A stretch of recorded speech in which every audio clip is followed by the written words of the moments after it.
Greetings, everyone. This is Rock and Roll Spot Convention with the weekly comic book roundup. We're about the halfway point, so let's kick things off with Doctor Strange #1. So, Doctor Strange was murdered in Death of Doctor Strange last year, and his wife Clea took over as the Sorcerer Supreme.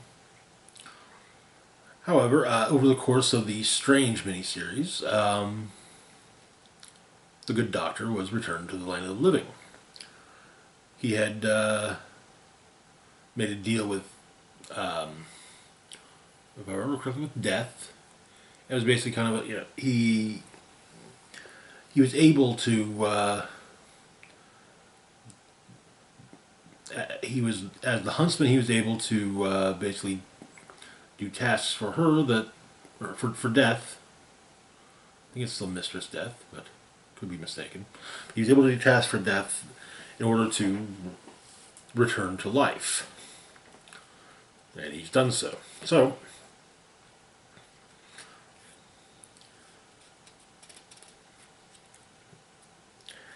turns out, he is currently, he's returned to life and is now is basically once again a consulting doctor when it comes to the matters of the mystical. Explaining that with Clea putting it as he's opening his doors for those that require his aid. Though she does point out that she does jokingly ask, didn't Moon Knight just do that? Which, yes, technically speaking, he did. It also should be noted that Jed MacKay, who's currently writing the current Moon Knight ongoing, is also writing Doctor Strange. So we see some of his dealings with other heroes.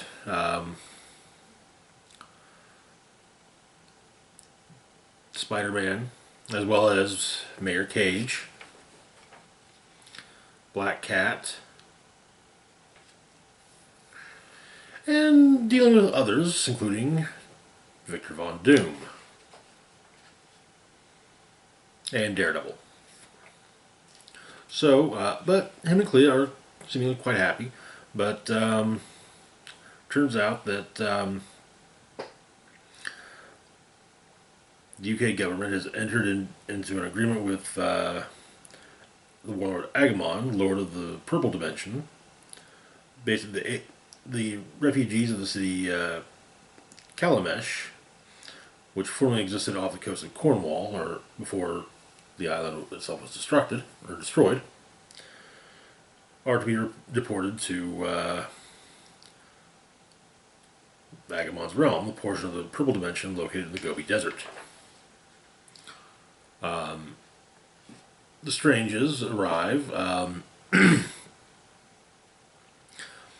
and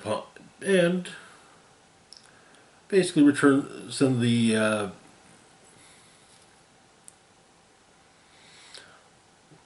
refugees to the Sanctum Sanctorum.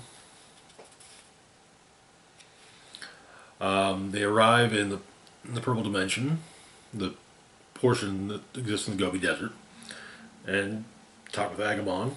He's not happy about the fact that they're trying to... Agamon the slaver is obviously not happy that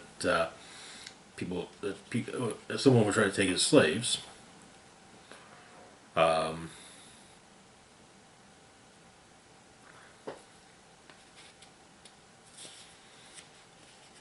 in fact kills one of them and in fact Agamon kills one of his new slaves in front of the Stranges.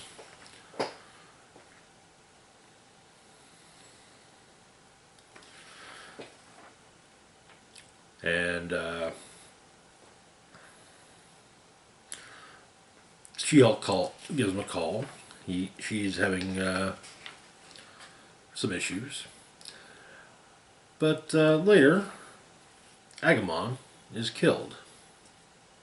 We get a backup story which also deals with this, and also deals with some of the fallout from Strange.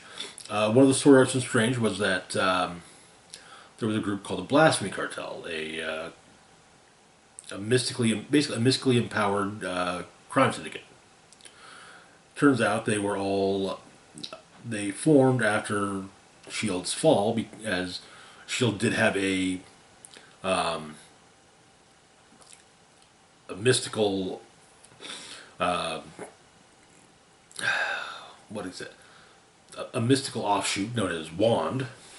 Well, after Shield's fall, a lot of those the members of some of the members of Wand opted to for lives of crime. They had a whole plan, and it got overturned. So our backup story deals with Wong and the former director, Pandora Peters, dealing with the freaky Dr. Z. They opted to reform Wand. But Dr. Z is stopped, but rather than and eventually recruited into Wand. But Director Peters discovers that there's trouble brewing, as Agamon the Slaver has been decapitated. And that is where the issue ends. I do have to wonder if we're going to continue having backup stories with Wand, or just I get the feeling more than likely that it'll basically kind of be the B plot, and eventually the books will converge. As well, we've already got a big plot point for both stories. So, but anyway, moving on to our next book, we've got Punisher #10. Also, I'll quickly say that Doctor Strange #1 is a good start to the book. Looking forward to more.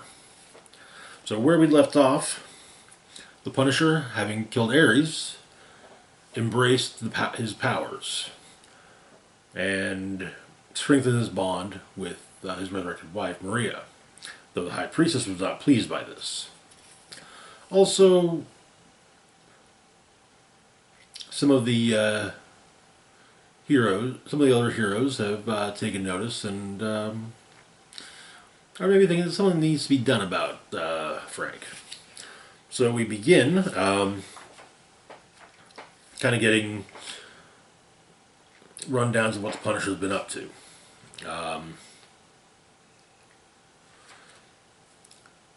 He downed a plane that was owned by an accused sex trafficker, and as the plane was going down, bits of the target and some of his associates were ejected from behind the plane. A yacht full of that hosted the Billionaire Butchers Club. A disgraced and carrying war criminal and general, well, former general, I guess. And so they head home. The Hand does. Maria asks the High Priestess if she'll ever be pregnant again, though the High Priestess states that the powers of God has its limits, though Maria states that the beast is not God.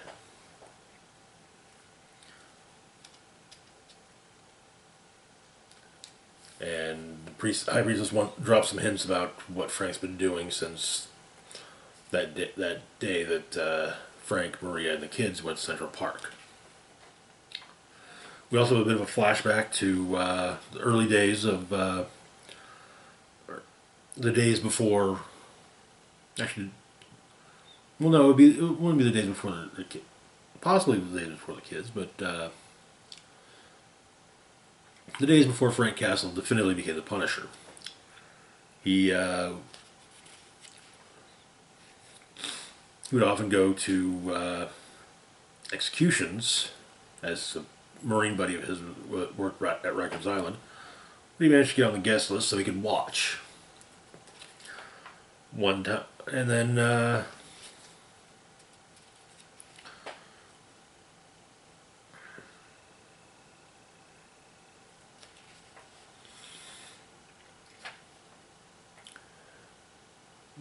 next, Frank goes after the nation of Begalia, referred to apparently as the Red Light Nation.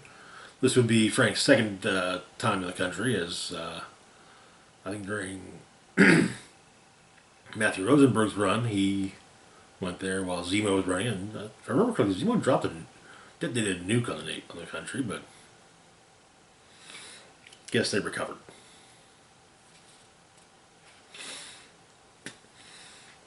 But turns out that after Frank would witness these executions, he'd go to a bar, kind of revel and enjoy, as Maria puts it, the smell of his lover before he had to return home to his wife. And one night she followed and watched as he beat up a former military contractor and had to be pulled off the guy by about a dozen other veterans. Later, Maria too walks through the Citadel of the Hand, seeing some of the training, the helmet of Ares, and the graveyard where the attempts at resurrecting Frank and Maria's children are buried. And Frank goes after a Heartland supremacist group yet to make themselves known to the world. Apparently, he can see the sins of people.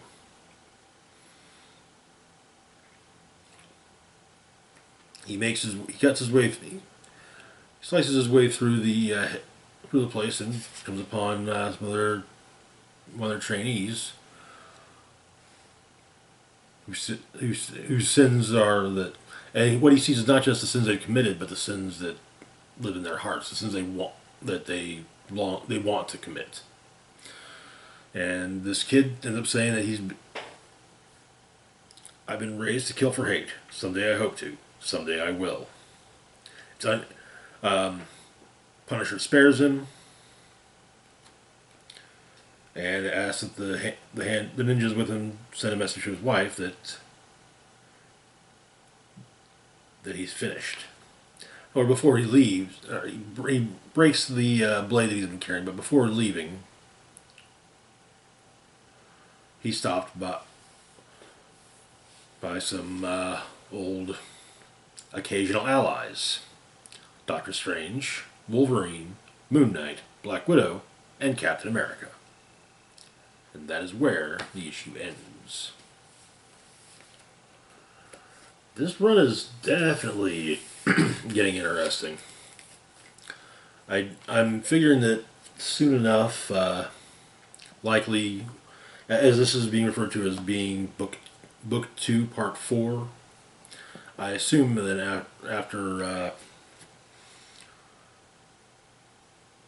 I would guess issue 12, which would be, we'll start to see a much closer, the current Daredevil series and Punisher be much more closely intertwined, I should say. Moving on, though, to our next book, we've got Black Adam number 9. Where we left off, Malik was taken to Kahndaq and was having visions of Black Adam's past.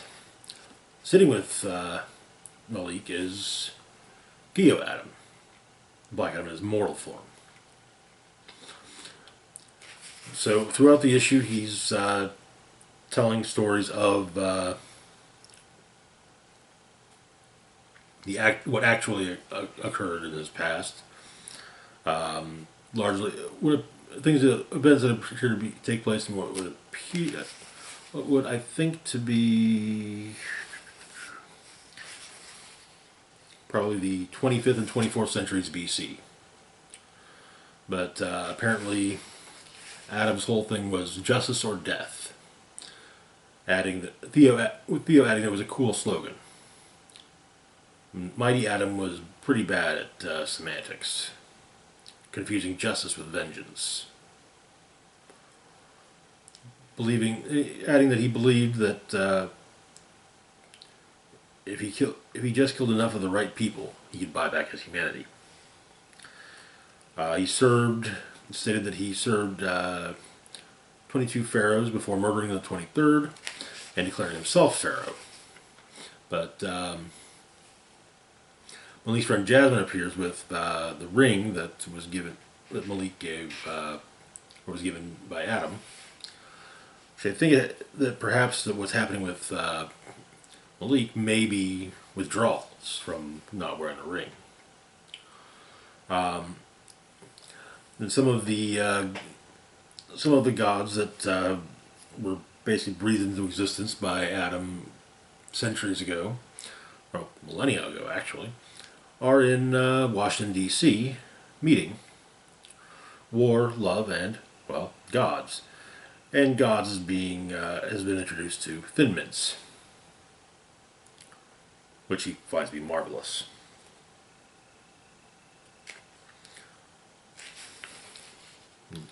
I would assume that's Ishtar, who goes to see what has become of their homeland. But a woman named Oni Grace shows up to speak with Adam. Oni Grace being the husband of the man that it's believed that Adam killed, Shakur Nassar.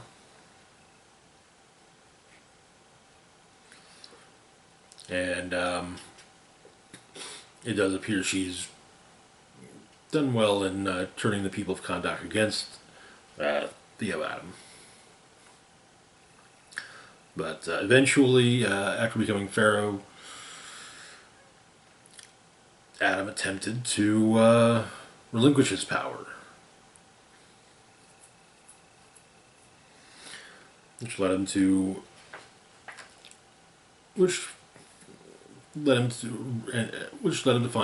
being found by his former his slave master when he was immortal, Ibak. Ibak had been empowered by others, and but those who empowered him sent him away and basically just told Adam, "Hey, pledge your power to me." And well, Adam called down the lightning, took over as pharaoh, and then the wizard showed up and took his power back, and banished Adam to the farthest star, where he passed through the nebula, igniting the sentience of thousands of alien microbes. But Theo Adam also makes some makes some comments about the protesters outside his palace. Meanwhile, a mysterious entity appears in Malik's room, and that is where the issue ends. Mysterious entity, I'm thinking it's either... I have to look again at the outfit, but it may well be Ishtar. I can't... Or could just as likely be... it's likely Ishtar. The staff. I initially thought maybe it was Billy as Shazam, basically, but the build's wrong. Moving on, though, otherwise, the story's solid. It has its lagging moments, and it's interesting to see kind of the past of Black Adam. When it came to Black Adam's past, I knew, honestly, I knew little bits that were put up during, or explained during 52, and secondhand versions of what Jeff Johns explained back during Johns' initial JSA run. Moving on, though, to our next book, we've got DC's Legion of Bloom. This is DC's spring season one shot.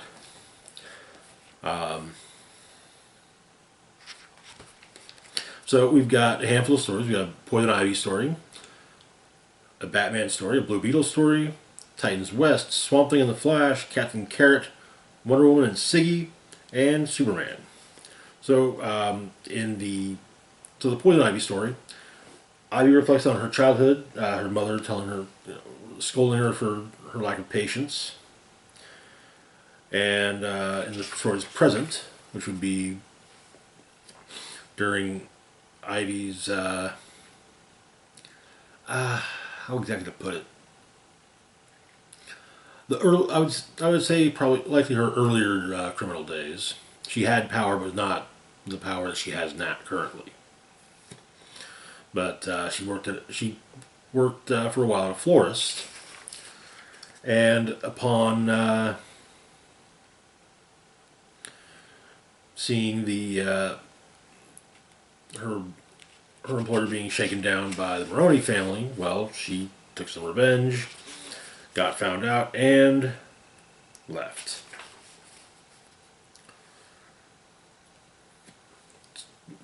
Saying to herself that she tries to be patient,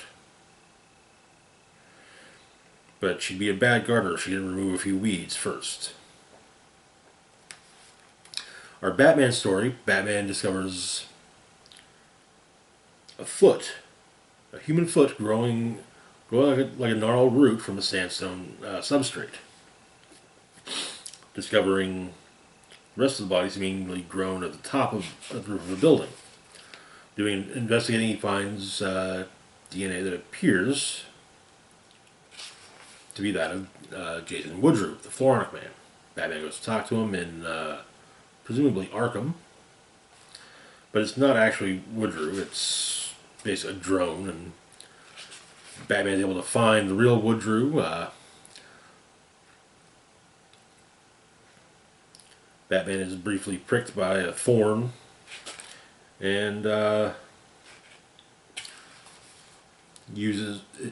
injects Woodrue with enough decidicants and defoliants to subdue Swamp Thing. Though Woodrue escapes, though Batman has to wonder just what Woodrue stole from him. We got Florida Man featuring Blue Beetle. Jaime and his friends are in Miami for spring break, and there's a villain on the loose. So Jaime shoots up and goes to the rescue. It's Animal Vegetable Mineral Man, and well, apparently something has his transformations a little less controllable, and he gets taken out with a tranquilizer. But he turns into a flock of birds, and then a snowstorm. Though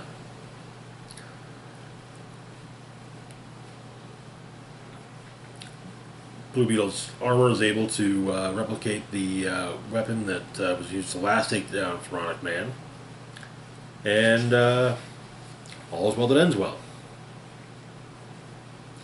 Next, we have Titans West, Birds and the Bees. So, Dove, Flamebird, and Bumblebee have been brought together by Flamebird. Turns out that Hank Hall, had been sent to investigate a group called the Love Hive. It's basically the most recent iteration of Queen Bee's cult.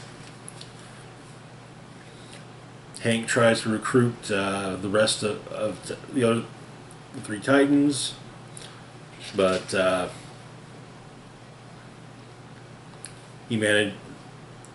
he's reminded who he really is, and the cultists kind of all clear their heads.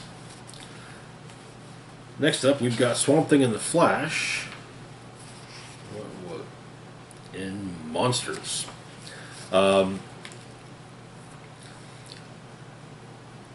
People are disappearing in national parks, and so Flash has been called in to investigate one, and he's been to the forest numerous times, can't seem to find anything.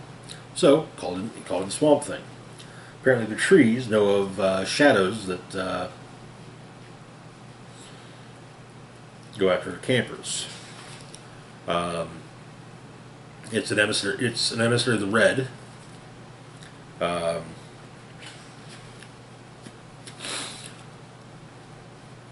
Swamp Thing. The Swamp Thing and Flash managed to save the most recently taken campers. Um, Apparently, the little girl in the family is a fan of Swamp Thing because she has a rather nasty scar on her face, and so she knows what it's like to be thought of differently. But all's well that ends well. Then we got Captain Carrot and Baby's Day Out. So Captain Carrot is a basically he's Superman from the Superman analog from a anthropomorphic animal world. Well,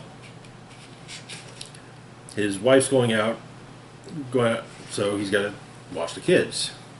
And well, one of them gets a hold of cosmic carrots, and then all of them do. So Captain Carrot's got to chase down his now flying kids, who are dealing with some of his own rogues. It's a fun little story, but apparently after this, he's locked up all the carrots in the safe. Next up, we have Frosty Reunion featuring Wonder Woman and Siggy. Wonder Woman takes down a giant snowman, and Siegfried, as Guardian, has shown up to help, and but he thinks there's something odd about the weather. Little things like a plant freezing, his shower freezing while he's in it. Snow falling directly on him. A snowstorm following him. Turns out to all be the work of Jack Frost, and Jack and Siggy are old lovers, former lovers. But Jack Frost is stopped with Wonder Woman saying that things have gotten out of hand, and Wonder Woman, Siegfried, and Jack go to speak to Persephone, and the story of spring springing. And finally, we've got Superman, and we just have to make it to spring. We start with a flashback to Clark Kent's childhood in Smallville. It's snowing out, and Pa Kent's trying to get their snowblower working, but Clark flies out with a snow shovel and shovels the walk. And it's very much, we have to the spring, the time between Christmas and spring, things can get a little dark and cold, and apparently this does affect Superman's trying to not let it affect him, but well, it still does.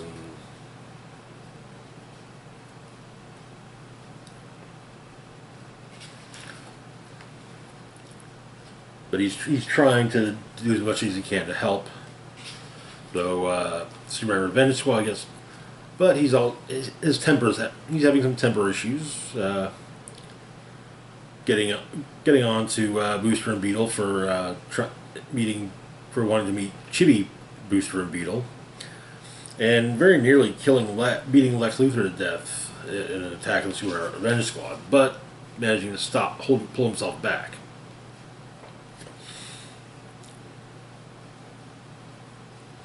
Then Superman does a bit to help Misc as well as Bizarro.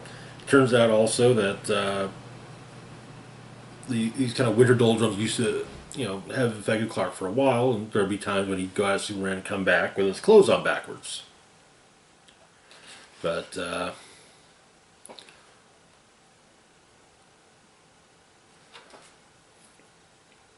once spring is sprung, Superman dusts himself off, and gets back to it. I do enjoy DC's seasonal one shots. You get they're always a good mixture of tongue-in-cheek stories and also serious stories, which could easily be utilized for a springboard for an upcoming story. Like the Titans West story, I could easily see becoming a springboard for maybe backup stories of the upcoming Titans title.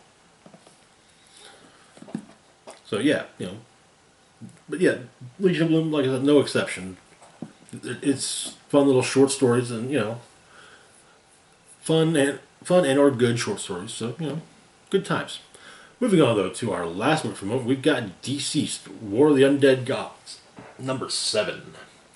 Where we left off, Alfred Pennyworth became the mortal host of the Spectre. So the attack on Earth 2 is raging. Lobo even shows up. And among the undead attacking is Barda and Mr. Miracle's son, who promptly attacks his father.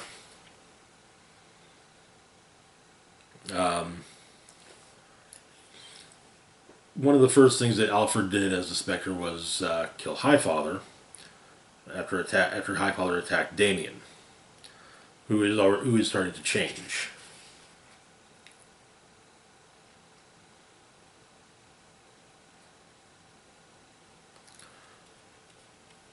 But Cassie goes after Maxima. The Spectre goes where he knows he's definitively needed, or where he can help. Basically, where he can help the most. Undead Darkseid comes through and fights John Kent, and Brainiac attempts to help, but then Brainiac's turned, and Cyborg stops him, and basically becomes the new Brainiac. And he also has an idea. Kandor.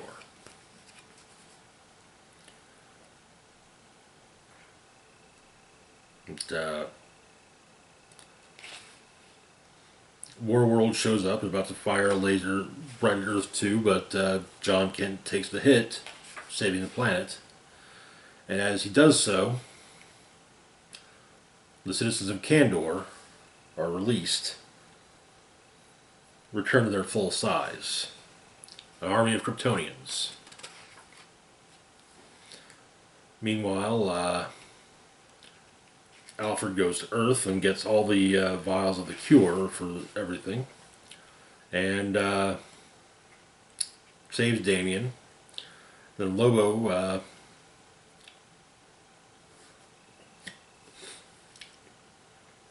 the combined might of Mary Marvel, Cassandra Cain, with the powers of Shazam, and Clark hold down Darkseid, and Lobo takes a bit of the cure, takes a sample of the cure, and sticks it, and manages to stick it in Darkseid's, and manages to inject Darkseid with it through Darkseid's mouth, leading to Lobo getting his hand bit off. Apparently, it was the hand he did a lot of his favorite things with.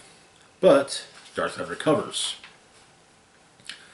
and it's explained what has happened. To say the least, Darkseid is not happy having been a pawn in someone else's scheme. And that is where the issue ends. Seriously, the DCeased books have all just been absolute bangers.